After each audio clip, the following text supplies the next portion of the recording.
Well, nobody's on yet, so you can talk. Are we on? Well, we are, but you got to give it a second for people to jump in the room. Wait, nobody's online yet with us?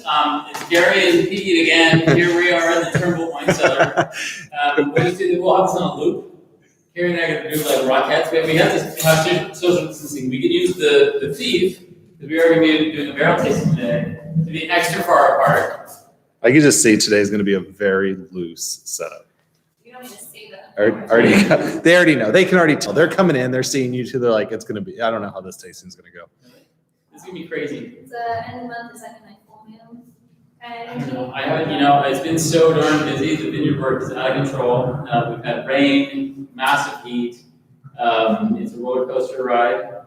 I've got so many people working. I forget everybody's names at this point.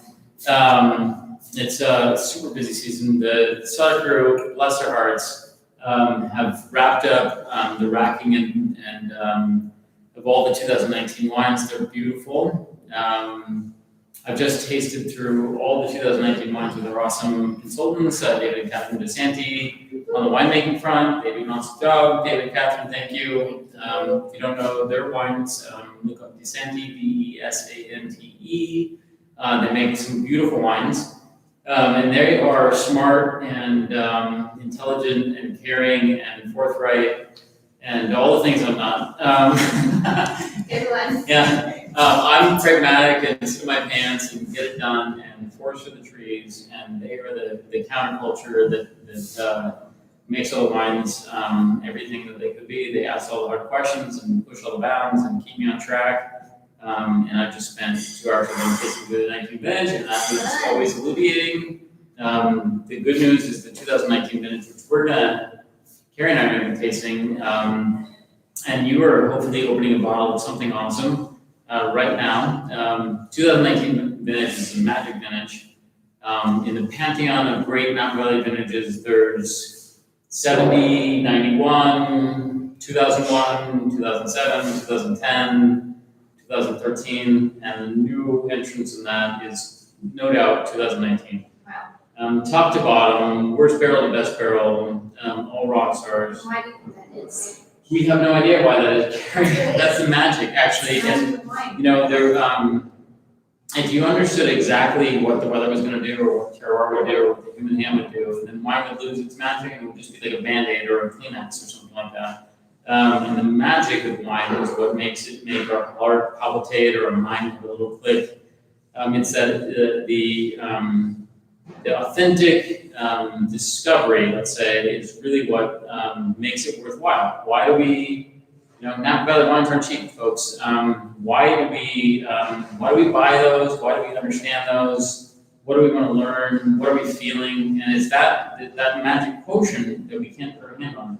And as a maker, and Carrie gets to talk about wine all the time. She's out there trying to transmit what it is that makes great wine great wine. When we work in our field, the magic is when we don't know exactly how that works. The mystery of that. And so the 19 vintage rekindles our spirit in that. It is that unknown that is so exciting. And I feel bad that we're going to be tasting 19s. We've made tons of exciting wines. So hopefully whatever you're opening is very exciting to you, and it was exciting when we bottled it. We're going to be tasting these very baby wines. They were, so the vintage year on a wine is the year that the grapes were born, right? So the way the sun tracked through the sky, the wind blew through the vineyard, hot, cold spikes, frost cycles, all that stuff, harvest timing, game in the end, rain, all that stuff mold up into one, logistics, the art of the hand, how we picked when we did it, the leafing, the tucking of shoots, the suckering of the vines, the pruning. It's a little bit like it's like watching a movie in reverse. So when I taste these wines, I see all of the steps we did, and it's a lot. We have a whole team of awesome farmers that are out working for us all the time. It's been really hot this week. So we start, at 6 o'clock in the morning before the heat starts, and we're done by 11, out in the field. And then we're like sharpening tools, getting ready for the next day, planning logistics, moving equipment, and all the stuff that we can do without killing people. because it has been warm. But all that intention, all those passes, all that love that we're infusing in each grape, then eventually I go through the vineyard in the very last, and I'm sure what it seems like to the team that's been doing all that hard work, I come through and taste the grape and I say, do it. And that probably seems, like very ineffectual or like not equal to the love and energy that went into that. But when I do that with respect to all that work that went into that grape. And then when we pick the grape, then the winery team, and myself to a small degree, we make the wines, and we do that with deference to the farming team that's growing the grapes. And so we spool all that up. And today, Carrie and I are going to be tasting some awesome barrels. So I'm excited. It's often that we do this. yeah, I don't know that I've ever, maybe once or twice in Carrie's 3 years now, 4 years. Goes by fast. Carrie's been with us 4 years, which is amazing. Carrie has grown and blossomed. Actually, it's been kind of fun to do these videos. If you go back and look at the first video, and you look at the last video that we did, and actually I had some friends and customers and faithful that have watched the video stream, and they've actually commented, Carrie, on how much you've like grown and matured. This is a good time to tell you I'm leaving this job for TV. So Is that true? Oh my God. Who would never leave this? Carrie just broke my heart. I was like, oh, it's over. We're done. KCRA picked her up. Yeah. Out of here. CBS Radio. Then you're gonna be on K-Froggy. I've been told I have a smile for radio, so. Is there a radio on Smile? Is that like a smile that you have behind a mask? Who's that? It's kind of like a backhanded compliment. Really? I recently. You told her? Yeah. Oh, that's right. Carrie had a radio I show. said yes, and I won the Smile for Radio Award, which means your show doesn't get a lot of listenership, but. She was being bullied. But everybody liked you. It's college, it's fine. Anyways, no donkey. But it's good. It's been fun. Carrie just tried to reflect a nice compliment about how she's very mature. But it's not just in the 8 or 10 of these weekly installments that we've done. But I got to see Carrie come on board 4 years ago, and she was great. We were so happy to have Carrie on board. And but it's really cool. Thank you. So Carrie works for Toby, our general manager, and Toby does a great job of helping Carrie have the bandwidth and resources to do what she needs to do, but then also respecting and letting her do her job. And so that's been a good thing, right? It's been a great thing. Yeah. Really great team. And so it's fun to see people in this time rise to the occasion, and Carrie's certainly done that. So we're excited about that. Tom, Get some wine in your glass. Let's go. Come on. Okay, so Tom actually is ridiculous. We have this little shopping cart. It's about 2 feet tall. It looks like it's for like ET would be pushing the shopping cart. It's like literally the cart basket's like down here at like knees. And the tasting team used it to move the empty cardboard boxes back to the cardboard dumpster at the end of the day. And so Tom has 2 cases of Josephine in the cart. They have enough weight to be stable, and then he's taped the camera and the microphone on the cart. It looks. If you want to see a photo of it, I did post it on our Instagram. It looks ridiculous. So we're in the barrel room here at Turnbull. We've turned off the fans. The fans actually could cool the room, but they don't need to. The thermal mass of the room, the 2,000 barrels of wine, about 1,000 barrels per vintage, are mighty cold. And then the owners of Turnbull have built this beautiful building. It's a concrete tilt-a-bar, so that you could park a semi-truck on the roof. It's all concrete. It's multi-thick, feet thick, and it has foam board on the inside. It's totally efficient, and it has a night air system. So in the Napa Valley, even though today it was a good 90-something degrees, at night, this morning it was actually like dewing, and it was 45 degrees. And so that night air, we suck that in the room, and then we seal everything up, and it stays nice and cold all day. In the case that it didn't get cold at night, which happens about 5 nights a year in August, then we do have cooling. And we turn that on, keep the room at a good, nice 55 degrees. The barrels are perfectly stored, and it's 70% humidity in this room. And it's easier to actually keep the humidity without having the cooling run. And so the fans are actually on. Well, they're not on right now. We turn them off so you can hear us. But can people hear us, Tom? I hope so. Okay, good. The fans are off so that you can hear us. But when I first got to Turnbull in 2007, I was like, well, I've never seen the cooling run. Let's just turn the fans on. It's way more pleasant. I can play music back here. It's great. And mold starts growing on everything. because it's 70% humidity. So the fans actually we've been in Turnbull and you come back in the barrel room and the fan's blowing and it's loud and blowy and you're like, wow, it's a lot of air conditioning.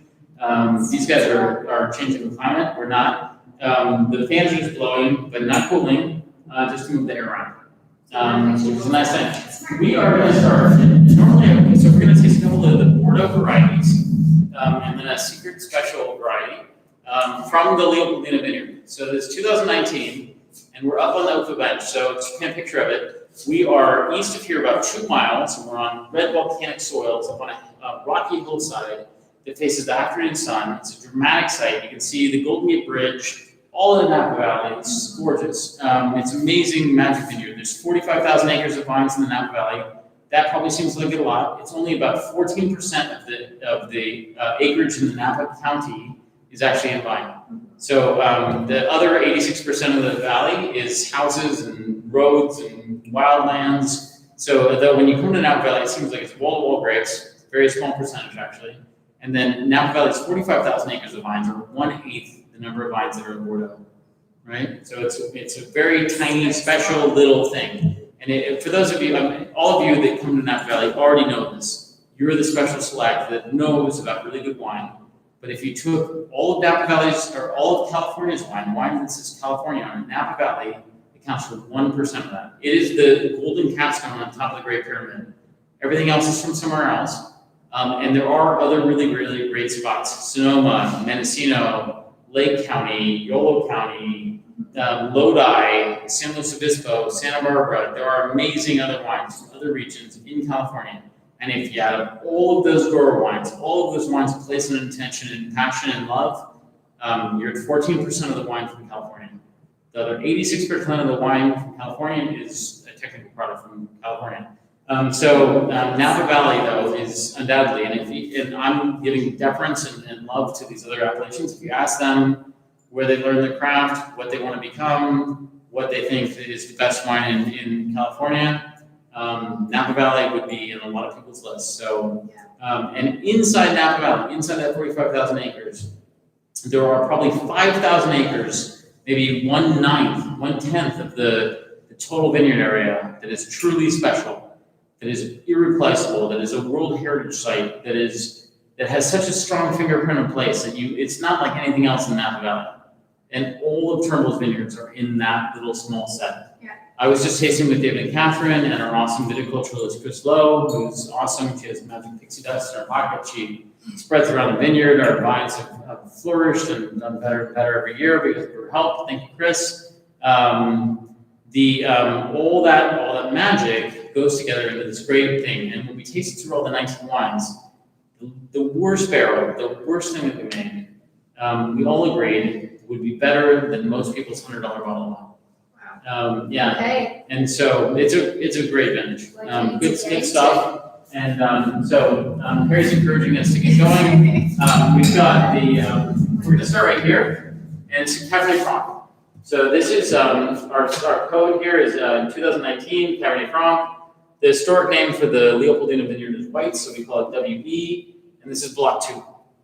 There's 20 barrels of this, so they start here. The stacks are 8 barrels high. So we've got 2 stacks of 8 barrels, and then there's 4 barrels here. That adds 20. I'm not a mathematician, but 8 plus 8 plus 4, 20. 20. And we've actually just racked all the 19s up to tank and back. So we took these 20 barrels. There were probably actually 21 of them. Racked them up to tank. Left the lees in the barrel. Rinsed that out, and then put the wine back in the barrels. So we've just racked it clean. So every single barrel tastes exactly the same because we did this 2 weeks ago. So the difference between this barrel and this barrel doesn't exist right now. Okay. We have the next year, and we're going to see the micro nuances, and some of the barrels are going to elevate, and some of them are going to declassify. We're going to create differentiation between the wines, but this is the time of the year that we're doing that racking. Very cool. So they've just all been racked. Peter, what is this tool called that you're using? That's a thief. Yeah, so I'm like literally stealing the wine from the barrel with the thief. So this is the, kid you not, that is called a bung. It's a silicone bung. This is a great one. It has a little grippy edge. It's a Great dog toys. Yeah, they're great dog toys. Don't steal my bungs and give them to your dogs. And then the barrel has a hole in it called a bung hole. Beavis and Butthead would be proud. Tom is falling over back there. But this is the truth. So Carrie and I just thieved. We took the bung out of the bung hole and we thieved through the bung hole. And we have beautiful Cabernet Franc from the Leopoldina vineyard. And this is block 2. And so these are young wines. They were born in the 2019 vintage growing season and harvested. This would have been harvested last early October, and then fermented until the end of October, pressed and barreled down in early November. So this has been in barrel for about 6 months, and this would normally have about a 20-month aging. So this is about, this is 1/3 of the way through its aging process. This would be a little bit like making chocolate chip cookies in your oven and tasting them after they were in there for 5 minutes. Yeah. Still delicious, They're though. still delicious. They're just totally different. they're totally delicious, but a little bit different. So what are some of the differences? Because, Yeah. if you haven't been barrel tasting, I think, it's kind of hard to imagine. Yeah. I've got a couple ideas, but Do you? there's like, well, I'm in marketing and events. I should probably know more about wine than I do. But is something about the second fermentation, right? Oh. When it goes into the barrel and Yeah. the kind of yogurty kind of That's true. taste. Yeah, thank you, Karen. Okay. There are 2 fermentations. Carrie's brought up an important point. There's a primary fermentation where yeast, Saccharomyces cerevisiae predominantly, a species of yeast. There's a whole bunch of different kinds of yeast in that same family, but we use those to convert sugars into ethanol or alcohol, right? And so that process, and the sugars are mostly glucose and fructose, and they become alcohol. So that's an important thing. In fermentation, you're trying to stabilize the wine so it's good later. The early people that made wine 16,000 years ago, they found residues in old clay pots of wines that were made from grapes and have biofilms of yeast and bacteria that made those wines. And those people were nomadic, so they found some wild grapes. They probably ate some fresh. They probably dried some into raisins for the kids, and they fermented some in alcohol, and that was a good time. And then they did it again the next year. And so that was kind of like the start of this. And as people and society formed, we became better at fermenting. But the whole point of fermentation of wine is to preserve the fruits of summer for later enjoyment, right? So like there's people that salt cod and they pickle cucumbers and they make cabbage. And there's lots of ways that before refrigeration and and radiation of food or something, you could keep food from spoiling. Right. And fermentation is one of the purest, real ways of doing that.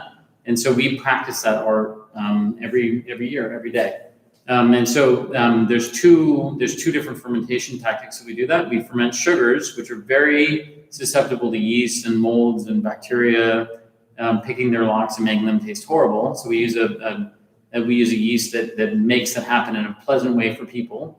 And then there's a second fermentation where we use bacteria, not harmful to people. In this age of like viruses and stuff, it sounds scary, but the bacteria is totally safe. If you eat yogurt, you're into it, or kombucha or whatever. Or if you've ever had a glass of wine, you've already had it, so don't worry about it. And this is a malolactic bacteria. It converts malic acid into lactic acid, and this is done in probably 99% of the world's red wine, and probably 30% of the world's white wine. And malic acid is something you'd find in a green apple, and lactic acid is something you'd find in a dairy product. And so, and it's the same amount of acid, but this bacteria can convert that sharp, bright acid of a green apple into the creamy, round acid of a yogurt. And so, all our barrels go through the secondary fermentation of malolactic fermentation. And so these wines are all through that process. But during that process, when you taste the wines, if you came to the winery and let's say, malolactic fermentation doesn't happen until the cellar is 60 degrees. Okay. So at the end of the summer, as we're heading into harvest, I stop the night air system so that we can creep the cellar up to about 61 degrees. Okay. So that during the winter, malolactic fermentation can happen. And sometimes it does, and sometimes it doesn't. This year, that didn't work out for us. The fall came a little fast, and we didn't get the cellar warm enough. We don't have heating in the barrel room. So the cellar was cold during the winter, and malolactic fermentation didn't happen during the winter. And so only when the spring came, and we actually nicely had a warm, hot, fast start to spring, which I think last week we were talking about, the buds popped open, and then we had some frost risk from that. Right. But in the cellar, that was a great thing.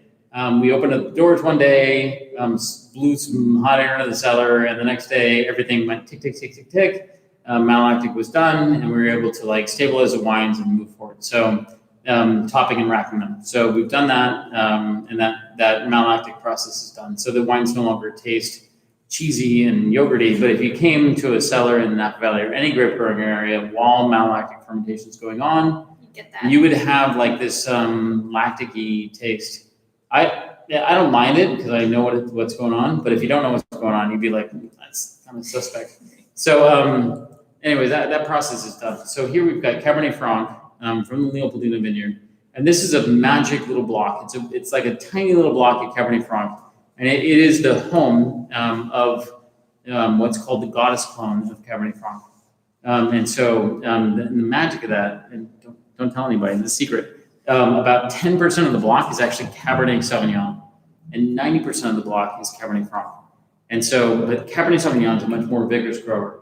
And so the budwood, the canes that grow from the Cabernet Sauvignon are bigger, they're like your thumb.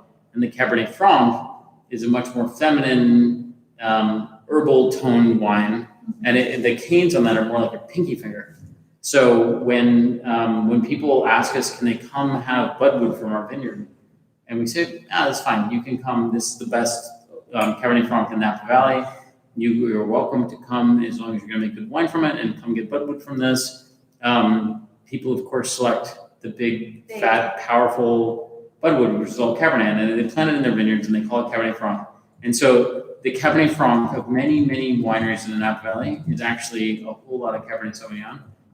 But they don't, it's unknown. We don't know that. They don't know that. But that is really, and so our block, we know, is about 10% Cabernet Sauvignon. We've got the vine flag. We actually pick it together, but, and it makes a great Cabernet Franc. Yeah. It is so pictorially, so we've talked about this before, but you have tannin, quantity, and quality, and across the wines that we're going to taste, and hopefully about what you're tasting, you have high quantity tannin. It sounds scary, but super high quality. Yeah. So here you have a creamy appeal of the tannins. There's structure and integrity. There's rails and amplitude to the wine. So the wine is has all these different dimensions. You have lift and width and power and focus. It's really multidimensional. There's layers and structure. I think you can see that I'm excited about it. And the wine has fruit intensity. There's red and dark fruit tones that are both dusty and fresh. And then there's also like some green tannin notes, like roasted sage, and there's different structures in the wine that make it really engaging. So, eventually we'll probably, in tasting these wines, we have we have 2 blocks of Cabernet Franc at the Fortuna Vineyard also, and they are also excellent. And I'm torn about whether we're going to make an Oakville appellated Cabernet Franc in 2019. So 19 is a standalone Cab Franc. I don't know, Tom. Depends how good you are to me. I'm getting questions on it. I couldn't remember if there was the 18. 18 is when we're doing 18, we've the made blend. an analogy. Okay, thank you. And analogy is a killer. If we have, well, I'm not supposed to pour anything that I haven't provided samples for to some people, but My card's rolling. we could get into the 18 analogy at the end of this thing. Okay. Pretty great, but then I'll get fired. I have a quick question on the barrels from Kevin. We never stacked higher than 4 even before the earthquake, did we? When I arrived at Turnbull was making about 40,000 cases of wine, and Turnbull used to be stacked 5 high. 5 high. Okay. So, Yeah. We're 4 high. but that wasn't because of the earthquake. You were already stacking less 4 wine. high. And we stacked 4 high. In the earthquake, we didn't lose a barrel. In your tasting room before your time, a single bottle of wine fell over on its side, rolled off the counter, and broke on the floor in the earthquake. We did have barrels that had leaned against the walls. And we were about 2 microseconds and about a 0.1 big earthquake from losing all the barrels on the floor. It was pretty dicey. It took us a week to straighten the stacks. But we didn't lose a drop. Wow. Our insurance carrier didn't really care. I heard there's a story about you from your Behringer days where you were called Monkey. Oh, yeah. Monkey, because you used to The climb. barrel monkey. Yeah, at Stacks. Behringer, we actually had barrels stacked 6 high. 6 high, that's right. And I was, that was 50 pounds ago and 25 years ago, and I would jump from stack to stack. And the winemaking team would give me a list of samples to go pull from the barrels, 40,000 barrels. So picture a room like this, but with 20 times more barrels.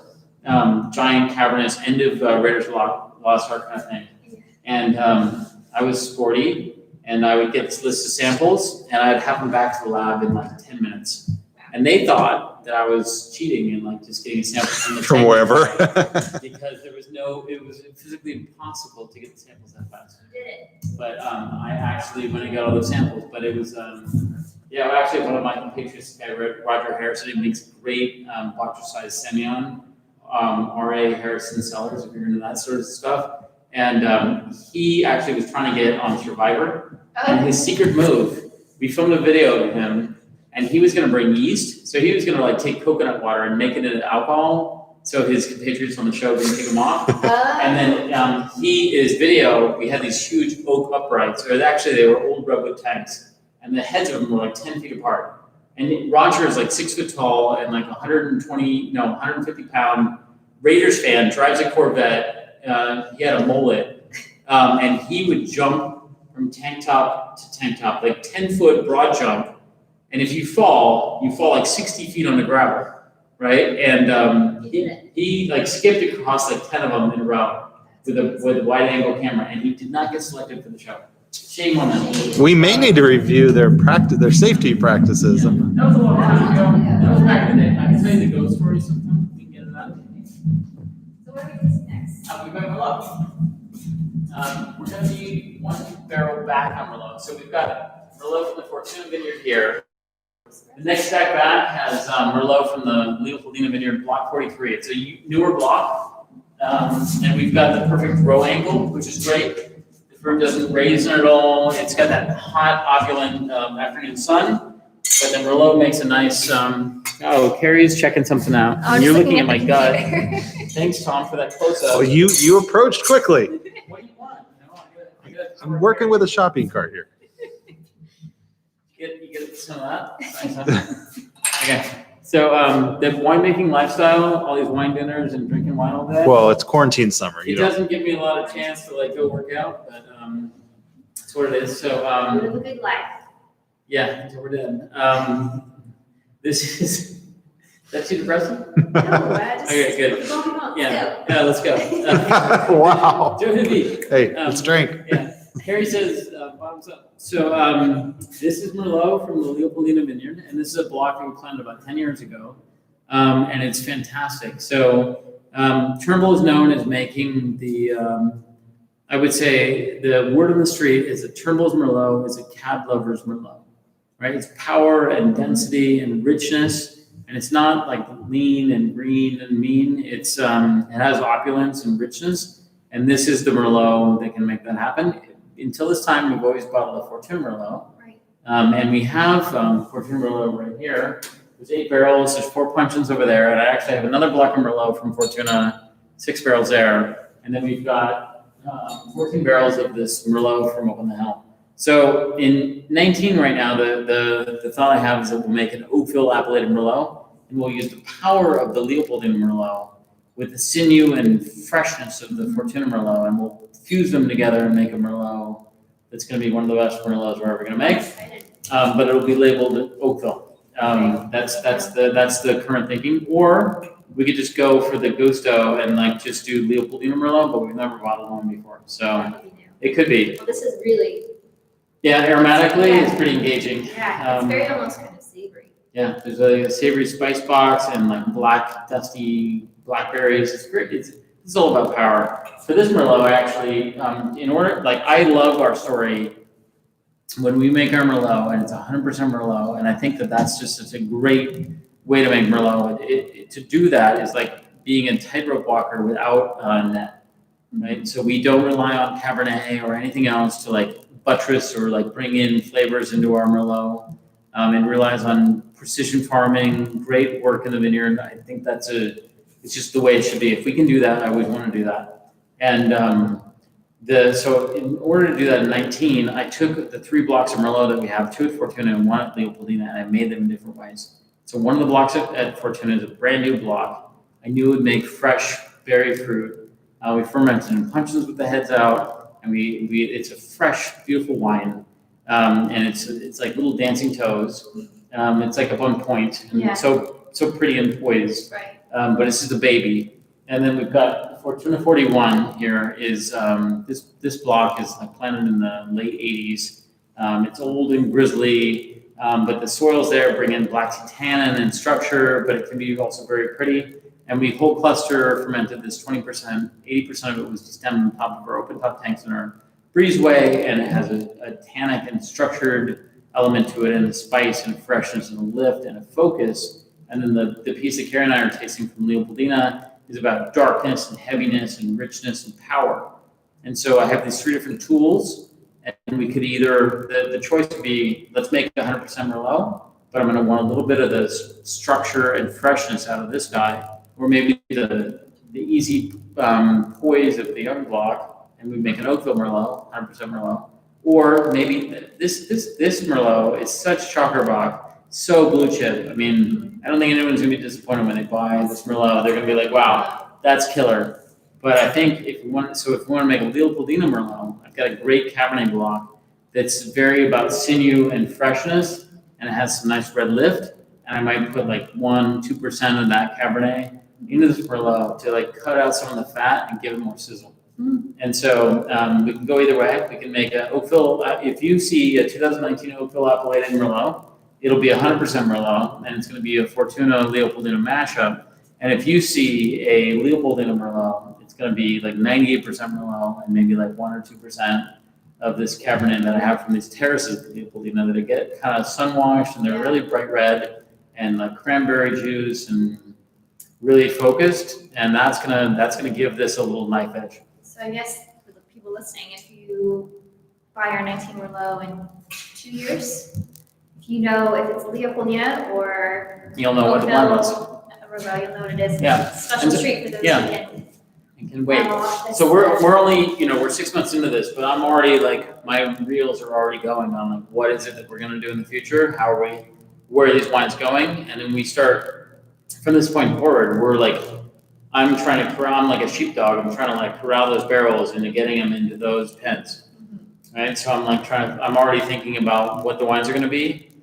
So that's a conversation with Carrie and Tom, our leadership and our membership about what they want to see. And then I say that can happen or that can't happen. We're always wine first.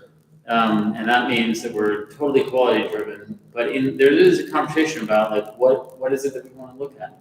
And we can make, perfection can be in different flavors. Yeah. So that's Merlot. As we walk, can you, Peter Dito said, asked, how often do you rack a vintage from barrel to barrel during its cellar time? So my cellar team would tell you that it doesn't always happen at all. Sometimes we've had vintages where the wines don't need racking at all. The amount of leaf in the barrels is low. Due to the sequencing of the vintage, we might have had the wines settled in the tank a few days before we put them down the barrel, and so the wines don't have a lot of fermentation leaves. We might not rack until we rack out to go to blend, to go to bottle. And in some vintages, we'll get things down the barrel faster due to the pacing. We might, instead of bringing in 20 tons a day, we brought in 12 tons a day, and we had a little bit of time that day to like barrel down something that we pressed the day before. And so we get wines down the barrel faster, and when you do that, they haven't settled as much, so they have more leaves in the barrel, which can help malolactic fermentation go smoother, can create more bandwidth. So the logistics and the pacing of the vintage have a lot to do with how many times you rack. So there's not a set formula. We've had vintages we don't rack at all, other than racking them to go to blend, and we've had vintages or varieties that will rack 4 or 5 times. We used to grow Petite Syrah. We still grow Syrah. Those varieties tend to be reductive and they need more racking. We might rack the Syrah 5 times, 3 times, 2 times, and the Cabernet we might rack never. In the case of 19, somewhat thanks to the shutdown of the winery and the early bottling of the 18 Napa Cab, we actually have time with less interruption of our visitors. Thank you. We miss you and we want you to come back. But it has given us more unrestricted cellar time and more focus to what we're doing. I have more time to instruct the work and like be involved in that, which has been a good thing. And then we have a super natural vintage where the tannin level and quantity is high. It's the appropriate thing to do is actually to rack these wines. So actually, in the 14 years of winemaking here, I don't know that we've done a complete racking of everything even once, and this year we've done that. And I think that this vintage called for that. Some vintages haven't. Some vintages might have wanted it, but we didn't actually have the time to do it. So perfect storm of great vintage and perfect racking. While we have this beautiful background, we have another question. Stuart Norton? Oh, hi. Sorry. How does This one's Cab for Carrie. how does Cab Franc Merlot produced in Napa differ from traditional growing regions in the Loire and Pomerol? Oh, this is not obvious. Why, thank you, Stuart. That's a wonderful question for Carrie. I should be happy to take that on. On to you. Hey, so Stuart is Carrie's better half, and Stuart was a prime member of the Turnbull tasting team. So many of you came out and enjoyed Stuart. He's a fine Texas lad, and rocked a pair of awesome ostrich cowboy boots most days, to the envy of many guests. So many of you know Stuart. The question was about the difference between Napa Valley Cabernet Sauvignon or Cabernet Merlot or Sauvignon Cab Franc. and Loire Valley. I would say that Napa Valley has more. We have a riper, richer sun approach, and we have smaller yields. So the wines from Napa Valley tend to be more powerful and compact, and have more power and density. And the Cab Franc and Merlot, the Loire would be fresher and prettier, but not as powerful or compact. And that's somewhat of that is crop yield, and some of that is like water availability, and some of that is the natural heat of the place. Probably some of that's also the economics of the situation. You can buy a bottle of Merlot from the Loire for $10 at cost plus, and it's very different than a bottle of $200 Merlot from the Napa Valley. And the intention of the end point of the wine instructs the farming, and that cost and the import of the farming is instructed by climate and terroir. So there's a whole puzzle of different pieces that are swirling together, and we'll go back to Karen McNeil's kaleidoscope. I like that. Yeah, that's a good one. And that swirl of different data comes together to make the wines that you want to make, or allow it to be made. The really good wines, you don't make them, so you just let it happen. You have the restraint of allowing or understanding what the weather and the terroir want to do. Good question, Stu. Yeah. There's a four that we just passed by that Josephine that you might have enjoyed. It's there. We've got a Syrah resting in this tank right here. We've got a 20,000 hectoliter, about 532 gallon wooden tank. And the family that makes this makes the oak uprights for Boucastel. And this is one of 4 in America. While we're here, Peter, actually just crossed my mind, we haven't really talked about our kind of barrel, amphora, concrete tank program. I mean, Yeah. Can you maybe go into some of the different mediums that we use for fermenting and aging? Those are amphora. That's wooden. Is that what you meant? Just maybe go over Nailed it. All right. the different types of mediums that we have. Yeah, so we use different vessels and they have different impacts on the wines. So we have, if Tom did a 360, he'd catch some, you've seen regular barrels. We have puncheon sized barrels, which are 500 liters. They have 2.1 times the volume and only 1.4 times the surface area. So you get more freshness. We're really enjoying those. We've got the clay amphoras made by the Minetti furnace in Panzano in Italy, in Tuscany. The same folks that hooked us up with the amphoras found us this amazing oak upright. We have Syrah in it right now. Carrie and I aren't going to taste that because I didn't send a sample off. But it's pretty fantastic. It'll be a key piece of the Bon Vivant, but it has a lot of oak essence right now, and so that's overshadowing the wines. So just like the wines that are aging in your cellar, they have sweet spots and dead spots to enjoy them, and wines go through different phases. So the wines that Karen and I are going to be enjoying are wines that are showing what I want them to show today. Yeah. So what's next for us? We just do some Merlot? We're gonna cruise around here. We're gonna check out the run. Yeah. So secret variety of Turnbull is the Lagrein, and we're gonna keep it up with the old wine. So this is Lagrein from Black Wine. So this is a little triangle of vines over by Peter Michael's Aperitifs and Delaval. When I got to Turnbull, this was designated as Petit Verdot, and it turns out to be Lagrein. And it's a beautiful wine. These are some of my favorite barrels in the whole cellar. We have 6 of them. That's it. So they're the magic sauce. So when we want to bring something really cool to the party, it's Lagrein. So which bottlings of ours will we find? The Bon Vivant is the home of Lagrein. So I think when we tasted the Bon Vivant and the Rosé, I talked about the genesis. You had a great idea about what Bon Vivant, why that was, and the genesis of Bon Vivant is really a place, a home to highlight Lagrein to my heart. That's what we're doing. But because we don't have enough Lagrein, 6 barrels would make about 120 cases, and our 3,500 faithful fans would be disappointed to find out that every other one of them could have a bottle of it, and another half of them we'd say no to. That makes friends not very happy. And so we make a blend out of the Lagrein, and we add Syrah, and we add Cabernet Franc or Cabernet. We try to find the brightness in the cellar and highlight and not overshadow the Lagrein. The Lagrein is doing the heavy lifting of like creating the width and the power and the purity of that wine. So outside of width, power, and purity, what kind of notes would we find if you were just to have a bottle of single varietal Lagrein? But you should go to your local wine shop and pick up a bottle of Lagrein. Lagrein's indigenous to the Alta Adige of Italy. So if you look in your Italian wine section at a fine bottle shop, if they open, that would be the place you'd find it. And this is the Italian Austrian ounce. So it's at altitude.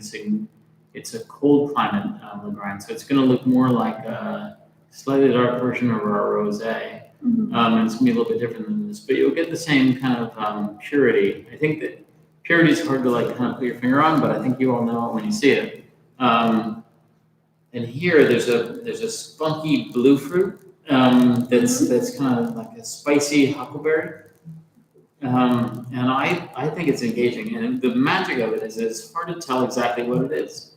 I think I got some jabs and jibs when in one of the first tastings I was like, that smells like the felt from an old Palumbo table in my grandmother's attic, and right, and people were like, that was weird, and but also kind of funny, and but it is that back to the beginning of this tasting, that kind of magical je ne sais quoi, that don't know where that comes from, why is that there, what does that taste like, I can't make a word for that flavor, that feeling. That's actually what makes wine cool. And so the Lagrein brings it all together all in one little glass, which is cool. And so here, it is a young wine, and the Lagrein can be tannic. So think of like, if you took like the best Argentinian Malbec you've ever had in your life, and the darkest, most brooding, weird Petit Verdot that was a little bit funky, and you fused them into one body, and then you made it into a midget. Little person. Yeah, a little person. You'd have this wine, and it's powerful and dense, and it's compacted into a little package that has so much personality and so much happiness. I don't know. It's really cool. Karen, you're killing me. I'm just laughing at Tom. What is Tom doing that's funny? Tom just looks funny, but it's okay. I'm gonna be okay. Hi ho.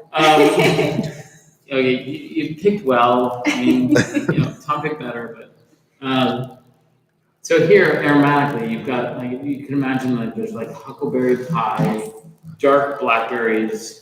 There's dust on those blackberries. Maybe like a guy drove by too fast on a shale road or something and put dust on them. That's exactly. So there's like dusty blackberries and like There's a deep and kind of like there's reductive. a deep reductive, like powerful blueberry like flowers and jungle cats. I don't know. It's wild and weird. I think I actually remember we were doing a tasting note for might have been the 2016 or 2017 Black Label. Yeah. And you used the Blue Wakanda. Blue Yeah. Wakanda Forever. Really? That was after the Black Panther came out. Nice. Maybe there's some blue. There it is. Wakanda. But and then in the finish, there's like tannin and structure that bites and goes downward, right? Like it's very like at this point, 6 months in, this is like having Thor's hammer And it, like if you don't use it right, you can get in a lot of trouble. And if you use it right, you win, right? And so this wine, to me, is like that. I have 6 barrels of it. I have 800 other barrels. And like, this is the secret sauce. This is like having Maldon salt in your kitchen, and you like do a little hand grind over your steak, and it like bounces that thing up. Yeah. This is having like saffron, and you put it in the eggs, and you're like, wow, that like really, like people are like, wow, those eggs are so good, and you're like, well, yeah, they're really $50 eggs, but. Gary Rawl was asking, do you think the blue fruit flavor of Lagrein is what confused people between Malbec or Petit Syrah being the grape? What was it about it, do you think, that was confusing? Oh, I don't think that the people that made the math that I received like ever tasted the wine from it. Like the budwood they took was Malbec and Petit Verdot, and they planted it, and that's what it was. There's actually like lawsuits about this stuff. Like grapevine nurseries have made mistakes and delivered San Gratino to people that ordered Zinfandel, and later it turns out to be the wrong thing. That happens. It's like a switchling in the hospital. It's rare, but it happens. And so, I don't think that there was confusion about, but I think the wine has, if you told me that this was Malbec, I'd be like, man, that's a really tannic Malbec. And if you told me this is Petit Verdot, I'd be like, man, that's a really fruity Petit Verdot. So it has, when I made Malbec and Petit Verdot from the grape variety, and I had 2 barrels of Malbec and 4 barrels of Petit Verdot, instead of 6 barrels of Lagrein, because we have 2 different vineyard blocks. I never questioned that it wasn't those things until I looked at the vines and the amplorography of the vines, the leaf shape, the way the shoots grow, the structure of the clusters. The fruit flavors are the perfect intersection of Malbec and Petit Verdot. But even so, if I took Malbec and Petit Verdot and co-fermented them, I wouldn't have the same flavor, right? But if as a winemaker, I've made a little bit of wine. I've done a good job. If you tasted me on this, I could totally. And you said, like, here's a glass of Malbec, I'd be like, man, it's really good Malbec. And if you told me it was Petit Verdot, I could totally believe that too. So, but that's not the case. This is other grape variety. So it's we also have Petit Verdot and Malbec in the cellar, and they are unilific in their. Is that a word? Karen McNeil was calling me on made-up words. That might not be a word. But so if you're a Scrabble player, you'll know that that's so bullshit. But those wines are divergent from this wine, and this wine is the heartstone of those 2 wines. I really think it's something special. I would say if you're drinking any vintage of our Bon Vivant, that backbone of that wine, that's what this is, for sure. Can we fit down here with the cart? That's I'll go around, but Tom's gonna go around our state of the art. Kelly was asking. Got the American flag on there. Kelly was asking that if we actually had more Lagrein planted, would you do a single varietal Lagrein? Yeah, actually, I'm talking about. I need to talk to the owners of Turnbull about planting some more Lagrein. So it's gonna be a few years, is what you're saying. Yeah, we have a block of Syrah in Calistoga that's at the end of its span. That would be an option there. And so in Calistoga, at our Meadows Vineyard, we have Cabernet Sauvignon and Syrah. If you followed up on the news, the 2017 Meadows Cabernet Sauvignon was Antonio Galloni's second favorite wine of ours. After the 100-point Black Label, we had the 98 plus. Yeah, 97. It was a well-scored wine, and above Leopoldina, above Fortuna, Meadows was a huge success for Meadows. Very excited for the Calistoga appellation, and but that wine, one of the things in the note was that it was 100% Cabernet, and I think actually that was one of the things that Antonio liked about the wine was that it was the purity of Cabernet. Right? At Fortuna, we have Malbec and Petit Verdot and Cabernet Franc and Merlot, and I can construct the wine from those different pieces and create layers and nuance. In Calistoga, I have Syrah and Cabernet Sauvignon. The Syrah doesn't really play very well on the Cabernet. It whitens and fattens, but for a vineyard designate, it doesn't really create feeling of Cabernet from the place. And it would be nice to have other tools there. But as I taste the wines from Calistoga, I just tasted through the amazing 2019 vintage of Calistoga Cabernet. And so you could say, well, look, we have this block of Syrah, that perennially doesn't make into a Bon Blanc or into the managed bottling. So we send that off into the world, right? So we're farming grapes, but we're not grabbing something from that. So what should we do with that? In the 14 years I've been at Turnbull, that block has never made a bottling that I recognize as having a component of that. So it's time to maybe replant that. And the block also suffered a little bit of the fire.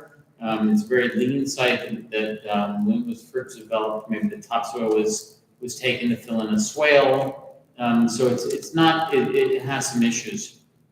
It's time to replant it. And so the choice would be like we could plant Merlot and Cabernet Franc, and we could create some notes that were pretty and red fruited to go with the more brooding mid-palate black cherries and tannin structure of amendments. That would be a choice. Or we could put in Lagrein, and that would bring in blue fruit and pretty supple round tannins that smooth and cream. And that would like power and densify, but at the same time widen and brighten and focus the sometimes rustic tannins of Calistoga. So I can see it both ways. It's a conversation that I need to have.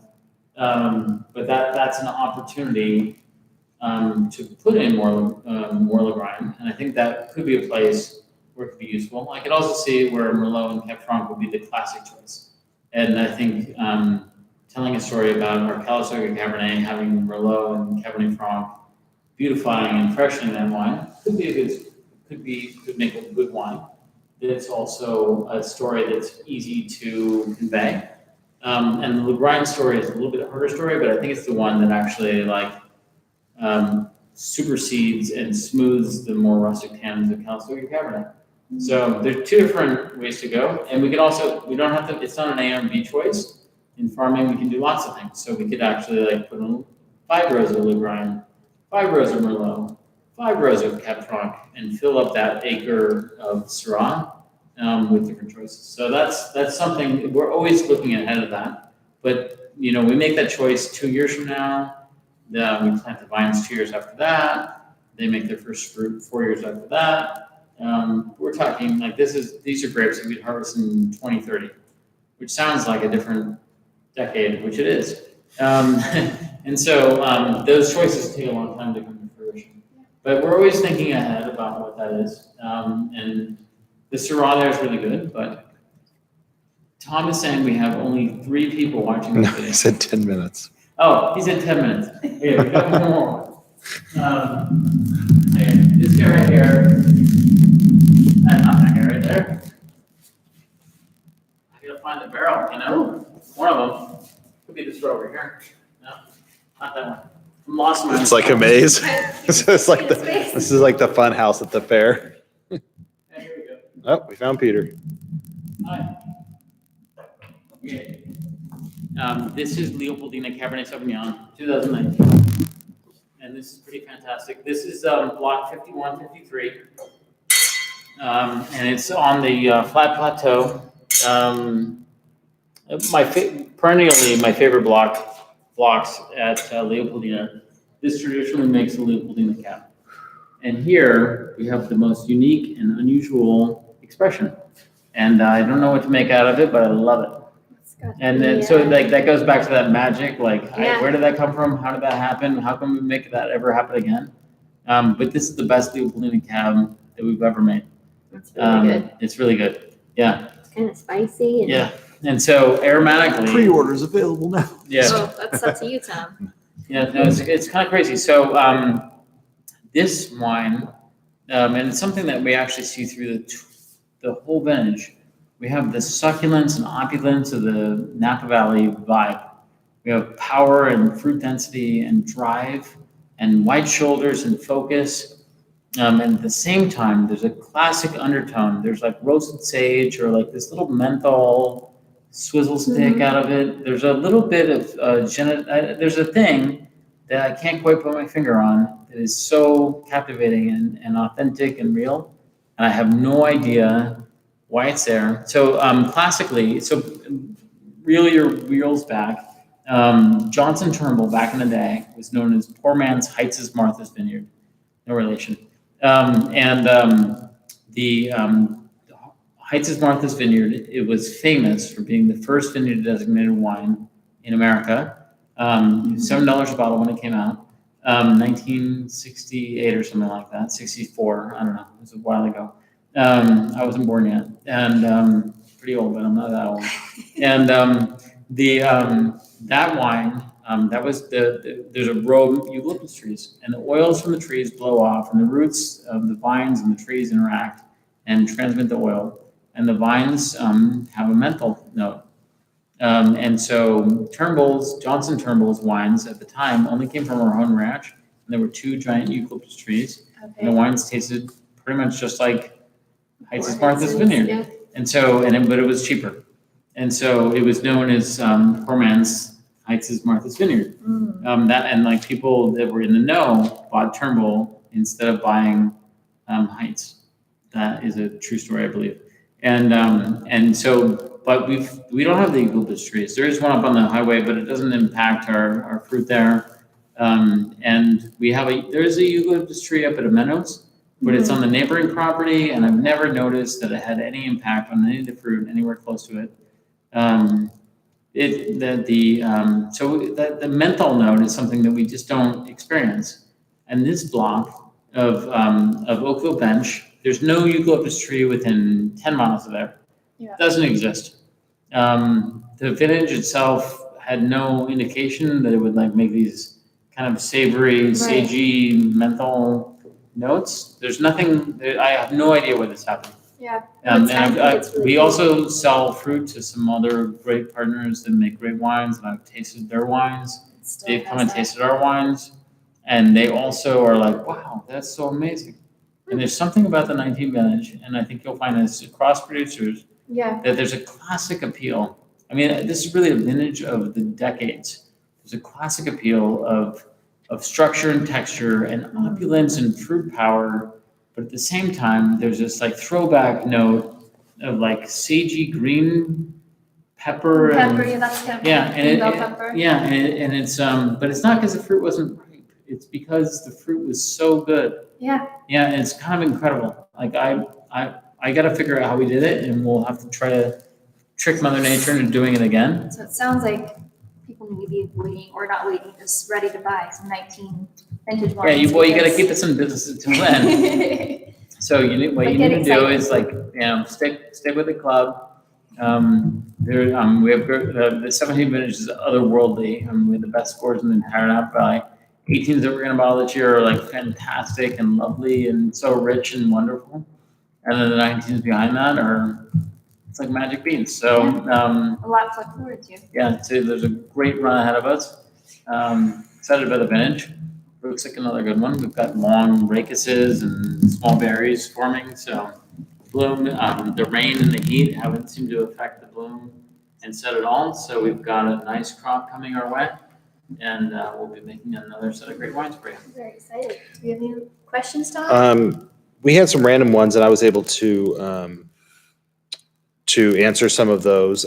Time wise, are we tasting any more wine, or do you want to do some announcements? That's all I've got. Unless you want to go, we could go taste the 18 analogy, but then I get fired. We are right at an hour. So do you have any announcements? I do have a couple announcements.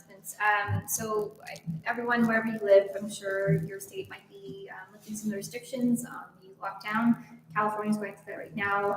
Wineries are technically, I believe, a phase 3 lift. We are still in phase 2. So Turnbull is still temporarily closed. You can come in for curbside pickup, or I think technically you're allowed to walk into our building and purchase a bottle of wine. You can't drink it on property. You have to take it to go, but you can purchase wine from us at the winery via curbside or just walking in. But when we are able to open, we will let you know across every communication channel, email, social media. Should be soon. We will hopefully soon. And because we will be by appointment, we can start taking appointments. That's true. So for June. we can take appointments, and I believe we can. Are we doing that through Megan? Just call in.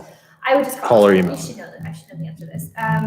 Please call us, and we will be happy to book a reservation for you. If you want to come in on June 14th, maybe we're open. If not, we'll let you know, I think at least 48 hours ahead. We're pretty confident hopefully, I think the Valley's hopeful in the next week or so they're going to get good news. Yeah, we're not sure, but you will hear from us if we can open up, and then as soon as we can.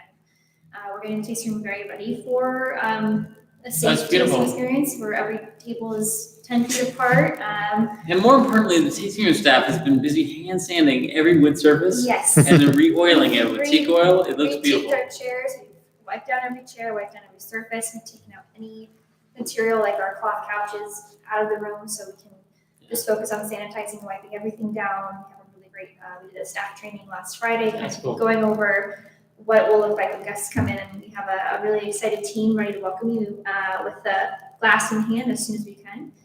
So that's what's going on with our potential reopening very soon. But as always, you can still order your wine online or by emailing Tom, myself. If you email Peter will just pass your emails up to us. I have no idea. He'll probably answer them, just incorrectly. I do. Well, I won't answer any answers about buying wine, but I'll tell you all about the wine. But you can still order your wine online. We can ship them to you. It is getting hotter outside. It was, I think we had a high of 103 degrees at least a couple days ago, at least down in Napa. So I'm sure it's warming up wherever you are watching. So please select the temperature-controlled shipping option that will be presented to you at checkout. Right now it's at no extra cost, I believe, or maybe I should.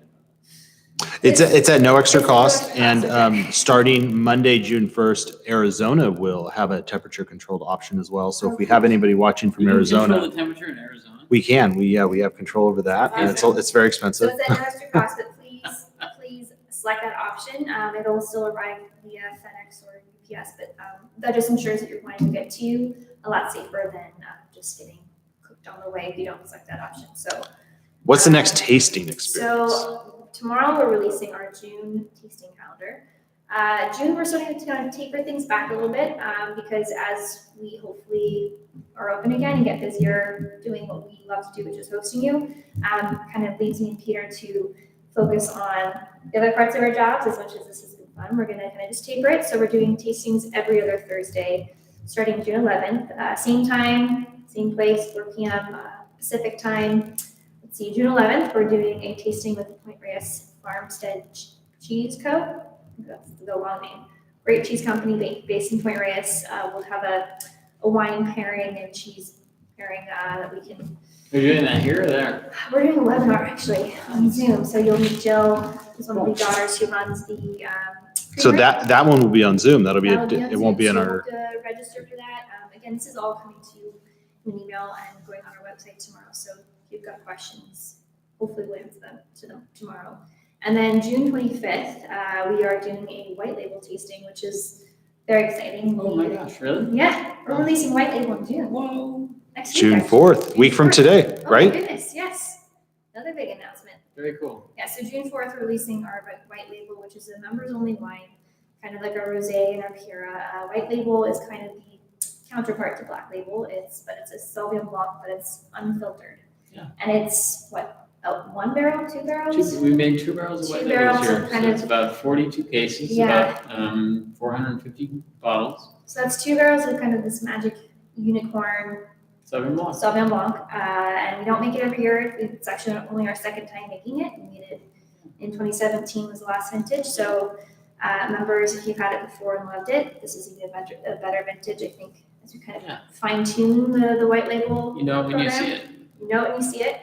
So that's June 4th. So June 25th, we'll have a tasting. So members, order it as soon as you can. So it gets to you by June 25th. It will be an allocation only wine for members. There'll be a certain amount allocated. It will be member only, but I do expect it's probably going to go pretty quick. So You you'll only see have the amount. 40 cases. So that's, I mean, of the wines we make, the smallest production wine that we make. So we're going to plug membership if you'd like to learn more about membership. Email myself, Tom, reply to any of the emails you've been getting from us, and I'll connect you with Megan, our membership coordinator, who's awesome, and we'll be happy to talk to you about that. So that's it from me. Thanks for joining us. Thank you for joining us from our cool cellar, and See you in 2 weeks. See you in 2 weeks. Yay. Bye. Thank you.